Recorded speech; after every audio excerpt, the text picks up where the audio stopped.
আসসালামু আলাইকুম প্রিয় ভাই। যারা নতুন প্রবাসে আসতে চাইছেন তাদের কি উদ্দেশ্যে একটা কথা বলতে চাই, একটি মেসেজ দিতে চাই। দেখতেছি প্রায় বর্তমান সময়ে আমাদের মতো যারা ইয়াং জেনারেশন তারা সবাই প্রবাসী মুখী হইতেছে। আপনাদেরকে আমি শুধু একটা সাজেস্ট করতে চাই, বা আমি আমার ব্যক্তিগত যেটা ভালো বুঝি সেটা বলতেছি। এই প্রবাসে আসার আগে একটু ভালো একটা কোম্পানি দেখে আসবেন, পাশাপাশি দু একটা কাজ জেনে তারপর আসবেন। টাকা একটু বেশি গেলেও, একটু ঘুরলেও ভালো একটা কোম্পানি আসবেন। যদি প্রবাসের মাটিতে একটু ভালো থাকতে চান, দু একটা পয়সা যদি ইনকাম করতে চান, তাহলে ভালো একটা কোম্পানি দিকে আইস।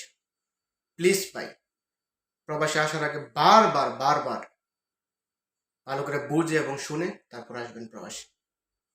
একটা ভালো কোম্পানি আপনার লাইফটাকে সেটেল করে দিতে পারে। আর একটা খারাপ কোম্পানি, আর যদি ভালো কোম্পানি যদি না আসেন, আপনার লাইফটা একদম বরবাদ হয়ে যেতে পারে। তাই প্রবাসে আসার আগে একটা ভালো কোম্পানি দেখে আসবেন প্লিজ। বারবার আমি রিকোয়েস্ট করে বলবো, যদি প্রবাসে আসতেই হয় তাহলে একটা ভালো কোম্পানি দেখে, পাশাপাশি দু একটা কাজ জেনে তারপরে প্রবাসে আসবেন। একটু ভালো থাকতে পারবেন, তুলনামূলক একটু ভালো থাকতে পারবেন। আল্লাহ হাফেজ। যদি ভালো লাগে ভিডিওটা শেয়ার করে দিন।